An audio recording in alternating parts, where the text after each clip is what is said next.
Imagine a world where emotions are navigated with precision, relationships are built with empathy, and resilience is forged in silence.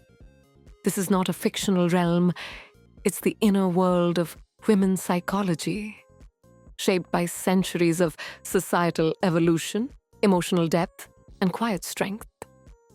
Today we explore the secret psychology of women, not to stereotype, but to understand, to celebrate the nuanced layers that make women's experiences both universal and uniquely profound. From the moment a girl is born, she inherits an invisible script, a narrative woven by centuries of cultural norms, whispered expectations, and idealized roles. Society hands her a checklist: be nurturing, but not submissive. Pursue ambition, but not at the cost of being labeled cold. Prioritize others, but don't lose yourself in the process. These contradictory shoulds form a labyrinth that women navigate daily, often internalizing the pressure to perform perfection in every role. Caregiver, professional, partner, friend. Psychologist Carol Gilligan, in her groundbreaking work In a Different Voice, revealed that women's moral development often centers on care and responsibility, contrasting with traditional male-centric models focused on justice and autonomy. This care-centered framework, while a strength, can become a double-edged sword when societal systems weaponize it to enforce compliance. For instance, the expectation to put others first is praised as selflessness, yet it can morph into self-erasure, where a woman's own needs are perpetually deferred. Consider the working mother who juggles deadlines and daycare pickups, praised as a supermom, while quietly battling guilt for not doing enough in either domain. Or the young professional who softens her assertiveness in meetings to avoid being branded aggressive, code-switching her communication to fit into patriarchal workplace cultures. These aren't just personal struggles, they're systemic.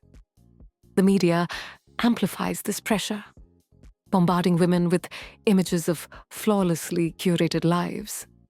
The effortless homemaker, the CEO in stilettos, the influencer whose self-care routine is a full-time job. These archetypes, though often illusions, become benchmarks against which women measure their worth.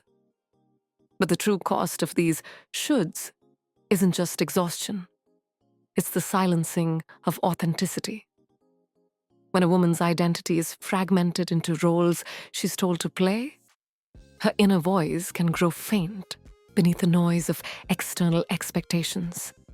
Psychologist Kimberly Crenshaw's concept of intersectionality reminds us that these pressures multiply for women of color, LGBTQ+ women, or those from marginalized communities who face overlapping layers of bias. A Black woman executive, for example, may contend not only with gender stereotypes, but also racialized tropes like the angry Black woman, forcing her to navigate a narrow tightrope of expression. Similarly, a disabled woman might fight the infantilizing perception that she is too fragile to be autonomous, while a single mother faces stigma for failing to uphold the nuclear family ideal. These intersecting expectations create a psychological tax, draining energy that could be channeled into creativity, ambition, or joy. Yet within this labyrinth, women are not passive victims, they are alchemists, transforming societal scripts into tools for liberation. Take the global phenomenon of number, break the bias, where women are reframing narratives around aging, ambition, and beauty. Or the rise of quiet quitting in response to burnout, a rejection of the myth that productivity equals value.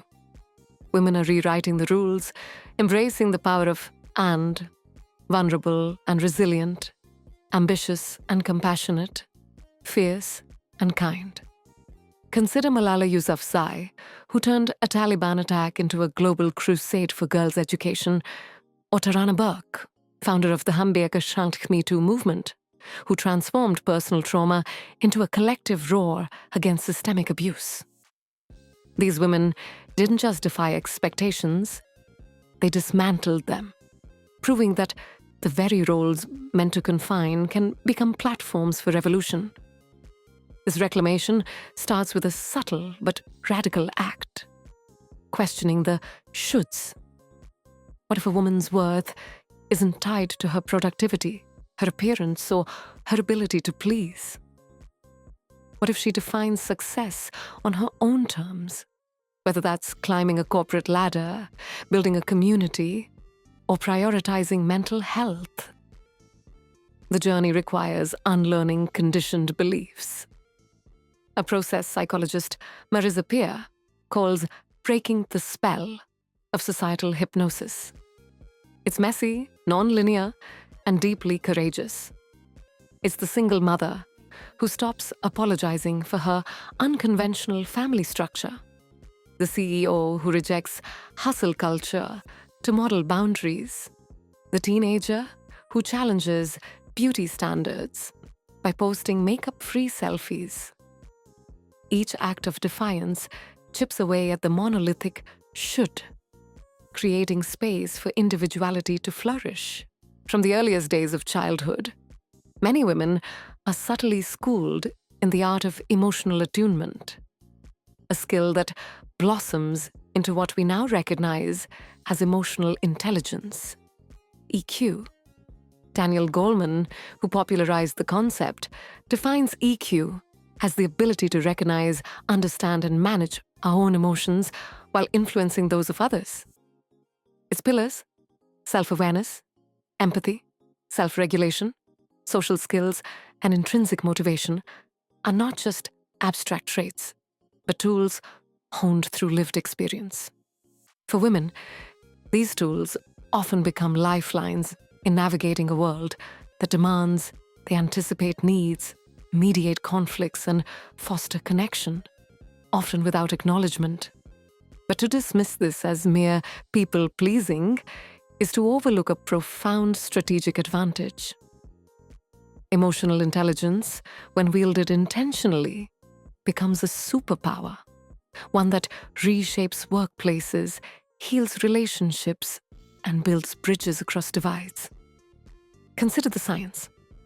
Studies suggest women, on average, score higher in empathy and interpersonal skills, abilities rooted in both socialization and neurobiology.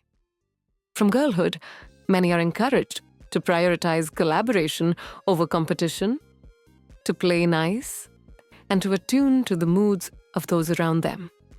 This training isn't arbitrary. It's a survival mechanism in cultures that reward conformity to caregiving ideals. Neuroimaging research reveals that women's brains often exhibit stronger activity in regions linked to emotional processing, such as the insular and anterior cingulate cortex, when interpreting others' emotions. Yet this isn't deterministic. It's a reflection of how repeated practice, like any skill, shapes neural pathways.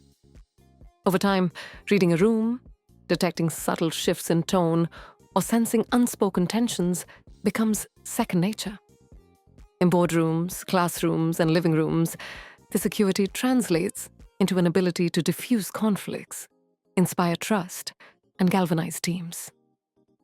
A leader who notices a colleague's hesitance during a meeting might privately offer support, unlocking ideas that shyness had stifled. A teacher who senses a student's anxiety can adapt her approach, transforming resistance into engagement. These moments aren't accidents. They're the fruits of emotional labor, a term coined by sociologist Ali Hochschild to describe the unpaid, invisible work of managing others' feelings. But emotional intelligence isn't just reactive, it's visionary. Take the rise of transformational leadership, a style disproportionately embraced by women, which prioritizes mentorship, collective growth, and emotional resonance over top-down authority. Leaders like New Zealand's Jacinda Ardern exemplify this, blending policy with palpable compassion during crises like the Christchurch shooting and COVID-19. Her ability to articulate collective grief while mobilizing action didn't just comfort a nation, it redefined what effective leadership looks like. Similarly, in grassroots movements, from Me Too to climate activism, women have leveraged EQ to amplify marginalized voices, framing issues through shared humanity rather than abstract statistics. Yet the superpower carries a cost. The same skills that make women adept mediators and caregivers also render them vulnerable to burnout. Emotional labor, when unreciprocated, becomes a silent tax, exhausting and exploitative. A 2021 study found that women in hybrid workplaces disproportionately shoulder the burden of office housework, from planning meetings to checking in on overwhelmed colleagues. In personal relationships, the expectation to be the emotional caretaker can strain mental health, perpetuating a cycle where women prioritize others' well-being at the expense of their own. Even in advocacy, the emotional toll of fighting systemic injustice while educating others about it is rarely accounted for. The solution isn't to discard emotional intelligence, but to redefine its value. Organizations must institutionalize EQ by redistributing emotional labor, training all employees in active listening, conflict resolution, and empathy. Policies like emotional health days or metrics that reward collaborative leadership can mitigate burnout. On a societal level, we must challenge the gendered assumption that EQ is women's work, and instead frame it as a universal competency. Boys and men, socialized to suppress vulnerability, lose access to this superpower, impoverishing their relationships and decision-making. Imagine a world where emotional agility is taught alongside math and science, where children of all genders learn to navigate conflict with curiosity, not fear. The promise of emotional intelligence lies not in perfection, but in progress, in creating systems where empathy and strategy coexist. When women's EQ is celebrated rather than exploited, it becomes a catalyst for innovation.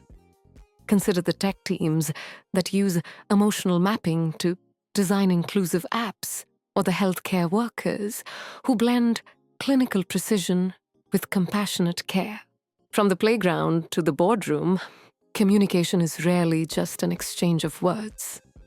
It's a dance of connection, a negotiation of meaning, and a subtle art of building trust. For many women, this dance is less about asserting dominance and more about weaving webs of rapport. A style linguist, Deborah Tannen, famously termed rapport talk. Unlike report talk, which prioritizes information exchange and hierarchical positioning, rapport talk focuses on establishing common ground, fostering empathy, and nurturing relationships. This distinction isn't about biology, but socialization. Girls are often taught to value harmony, share airtime, and read between the lines, while boys are encouraged to compete for attention and assert status. Over time, these patterns crystallize into communication styles that shape everything from workplace dynamics to conflict resolution. But to dismiss rapport talk as mere small talk or people-pleasing is to miss its transformative power. In a world fractured by polarization, relational communication isn't a weakness. It's a revolutionary act. Consider the workplace, where women frequently employ collaborative language to bridge divides. Phrases like, "What do you think?" or "I wonder if we could," may seem deferential, but they're strategic invitations to co-create solutions. Research shows teams with psychologically safe environments, often cultivated by leaders who prioritize relational communication, outperform peers in innovation and problem-solving. Google's Project Aristotle, which studied high-performing teams, found that equality in conversational turn-taking and social sensitivity, traits linked to rapport building, were key drivers of success. Women like Indra Nooyi, former CEO of PepsiCo, exemplified this by blending visionary goals with a focus on employee well-being, famously writing letters to the parents of her executives to acknowledge their contributions. This approach doesn't dilute authority. It deepens loyalty and fosters a culture where risks are taken collectively, not individually. Yet, relational communication extends far beyond the corporate world. In personal relationships, women often act as emotional archivists, remembering birthdays, mediating family disputes, or sensing when a friend's cheerful text hides unspoken pain. This kin-keeping, as anthropologists call it, sustains social networks that become lifelines during crises, a pattern evident during the pandemic, when women disproportionately managed household logistics and community support. Even in activism, relational styles drive change. Greta Thunberg's Fridays for Future movement gained momentum not through charismatic monologues, but through collaborative dialogue, amplifying youth voices and framing climate action as a shared responsibility. Similarly, the mothers of the Plaza de Mayo in Argentina used collective storytelling to challenge a dictatorship, transforming maternal grief into a political force. Vulnerability, often stigmatized as a liability, is another cornerstone of this communication style. Brené Brown's research on courage reveals that vulnerability, sharing uncertainties, admitting mistakes, asking for help, builds trust and invites reciprocity. When a manager admits she's overwhelmed, it gives her team permission to voice their struggles, fostering a culture of mutual support. But vulnerability is a double-edged sword. Women who embrace it risk being labeled emotional or unprofessional, while men who do the same are often praised as authentic. This bias forces many women to code switch, tempering openness with caution, a balancing act that drains energy and stifles genuine connection. The challenges deepen when intersecting identities come into play. Black women, for instance, may navigate the strong Black woman stereotype, which denies them the right to vulnerability altogether. LGBTQ women might mask their identities in heteronormative spaces to avoid conflict, fragmenting their self-expression. These layers complicate relational communication, demanding constant calibration between authenticity and safety. Yet even here, women innovate. The Number Disabled and Cute movement, founded by Kea Brown, uses humor and vulnerability to challenge ableist narratives, while Tarana Burke's Number, Me Too framework transformed isolated pain into a global chorus of solidarity. Technology adds another dimension. Digital platforms, often criticized for fostering divisiveness, also host spaces where women practice relational communication at scale. Instagram's Close Friends feature, for example, allows curated vulnerability, while niche forums provide safe havens for discussing taboo topics like infertility or postpartum depression. Yet the digital age also commodifies connection. Algorithms reward performative empathy, and the expectation to be always on as a listener can lead to emotional exhaustion. The rise of AI chatbots as therapy substitutes risks reducing relational resilience is often painted as a solitary triumph, a lone individual rising, phoenix-like, from ashes. But for women, resilience is rarely a solo act. It's a chorus, a collective hum of survival passed down through generations, fortified by shared stories, whispered strategies, and the unyielding belief that no one should endure hardship alone. This communal resilience is rooted in what psychologist Shelley Taylor called the tend and befriend response, a survival mechanism contrasting the well-known fight-or-flight instinct.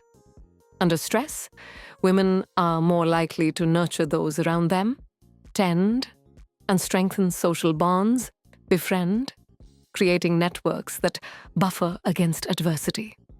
This isn't just biology, it's a learned cultural ethos. From the informal auntie networks in diasporic communities to the global solidarity of movements like #MeToo, women have long understood that survival is a team sport. Consider the historical backdrop.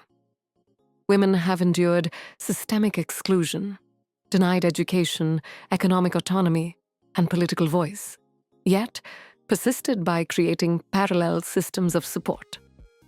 The 19th century quilting bees were more than social gatherings. They were covert forums where women exchanged abolitionist ideas and suffragist strategies under the guise of stitching.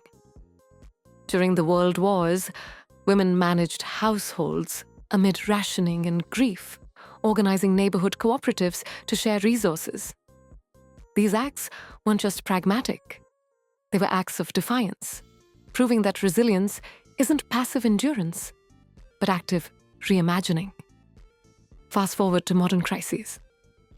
During the COVID-19 pandemic, women disproportionately shouldered caregiving and remote work, yet also spearheaded mutual aid groups, delivering groceries to vulnerable neighbors, or crowdsourcing mental health resources. These networks didn't just mitigate disaster. They rewrote the script of crisis response, centering care over bureaucracy. But resilience isn't just external action, it's internal alchemy. Studies show that women often reframe trauma as a catalyst for growth, a phenomenon psychologists term post-traumatic growth. A survivor of domestic violence becomes an advocate, transforming her pain into policy change. A refugee mother, displaced by war, channels her grief into ensuring her children's education. This isn't romanticizing suffering. It's recognizing the audacity of hope in the face of despair. Take Malala Yousafzai, who transformed a Taliban bullet into a global crusade for girls' education. Or Mari Kopany, the 8-year-old who became Little Miss Flint, leveraging her voice to expose the water crisis in her Michigan city. Their stories reveal a truth. Women's resilience often blooms brightest when systems fail them. Yet this resilience comes at a cost. The expectation that women will naturally endure, whether poverty, violence, or discrimination, fuels a dangerous myth that they don't need protection, resources, or rest. Black women, for instance, face the strong black woman stereotype, a racist trope that conflates resilience with invulnerability, silencing their needs. Similarly, working-class women juggling multiple jobs are praised as heroes but denied living wages or health care. This paradox traps women in cycles of overextension, where self-sacrifice is valorized but rarely reciprocated. The mental toll is staggering: burnout, chronic stress, and moral injury, the anguish of being unable to meet caregiving ideals in broken systems. The path forward requires dismantling the systems that equate resilience with silent suffering. True support means policy, not platitudes. Paid parental leave, affordable childcare, trauma-informed healthcare, and protections for marginalized communities. It means recognizing that resilience isn't infinite. It's a resource that must be replenished. Grassroots initiatives offer blueprints. Brazil's Liderança da Periferia trains marginalized women in community leadership, while India's Self-Employed Women's Association, SEVA, empowers informal workers through collective bargaining. These models prove that when resilience is met with structural support, it becomes revolutionary. The narrative must also expand to include joy as an act of resistance. Resilience isn't just surviving storms, but dancing in the rain, finding pockets of light amid darkness. The queer ballroom scene, born from Black and Latinx LGBTQ+ communities, turned exclusion into exuberance, crafting families of choice and celebrating survival through art. The caremongering trend during COVID-19, where strangers exchanged groceries and laughter online, redefined resilience as radical kindness. These examples remind us that women's resilience isn't just about enduring pain. It's about insisting on joy, creativity, and connection, even when the world insists on despair. To honor women's resilience is not to glorify struggle, but to demand a world where it's no longer necessary. From the moment a girl is handed her first toy, a miniature kitchen set, or a baby doll, she is steeped in a cultural script that equates femininity with selflessness. Yet as she grows, another narrative emerges, the rallying cry for independence, urging her to lean in, break glass ceilings, and prioritize her ambitions. These dual mandates, to be both the self-sacrificing nurturer and the trailblazing individualist, create a paradox that women navigate daily. The tension between autonomy and connection isn't a flaw in their psychology. It's a reflection of a society that still struggles to see interdependence as anything but a compromise.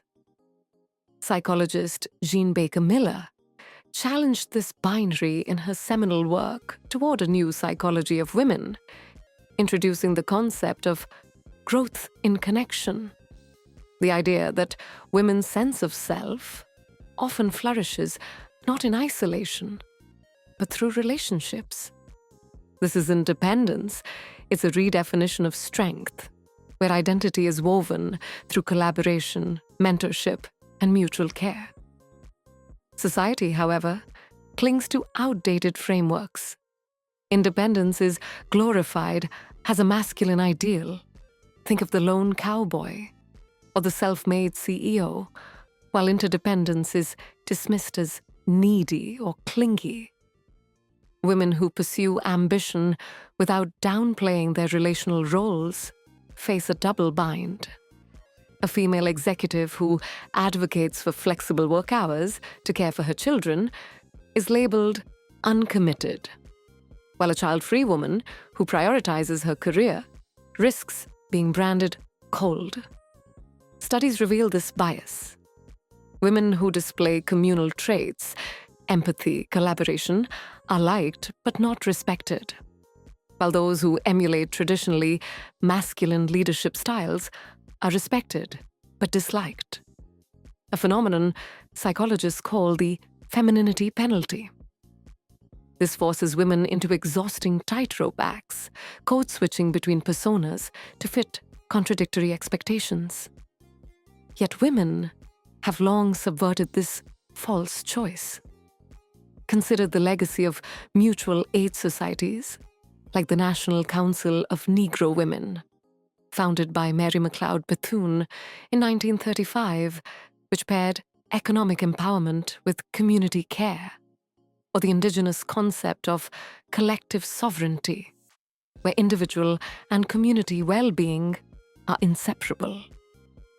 Modern leaders like Angela Merkel and Jacinda Ardern exemplify this balance, blending decisive governance with visible empathy. Whether Merkel's calm stewardship during the European refugee crisis or Ardern's pandemic response, rooted in Team of 5 Million solidarity. These women reject the myth that power requires emotional detachment, proving that leadership can be both authoritative and compassionate. The personal stakes are equally profound. Women often describe their closest relationships as sources of strength, not constraints. A mother pursuing a degree leans on her partner's childcare support. An artist draws inspiration from her creative collective. A CEO credits her mentors for her resilience. These networks aren't safety nets. They're springboards. Research underscores this. Women with robust social ties report higher career satisfaction and mental well-being, while those forced into rigid self-reliance face heightened burnout. The irony is glaring. A culture that romanticizes individualism simultaneously punishes women for embracing it. But systemic barriers persist. Workplace policies favoring endless availability, lack of affordable childcare, and gendered divisions of domestic labor force women into zero-sum choices. The motherhood penalty costs women up to 20% of their lifetime earnings, while men often see a fatherhood bonus. Cultural narratives compound this. Films still frame ambitious women as tragic figures who have it all but lose their souls, while real-life stories of women thriving in hybrid roles are treated as exceptions, not proof of possibility. The path forward demands structural and cultural shifts. Policies like universal childcare, paid family leave, and equitable pay dismantle the practical barriers to interdependence. But deeper still, we must redefine success itself. What if we measured achievement not by solitary accolades, but by the strength of one's collaborations? What if we valued CEOs as much for their mentorship as their profit margins? Movements like Share the Load, challenging men to shoulder domestic labor, and co-leadership models in startups where power is shared offer glimpses of this future. At its core, the duality of independence and connection isn't a problem to solve, but a potential to unlock. When women no longer have to choose between ambition and care, between selfhood and solidarity, they transform workplaces, families, and communities. The goal isn't balance, it's integration, where autonomy and interdependence fuel one another. As poet Naira Waheed writes, "My alone feels so good.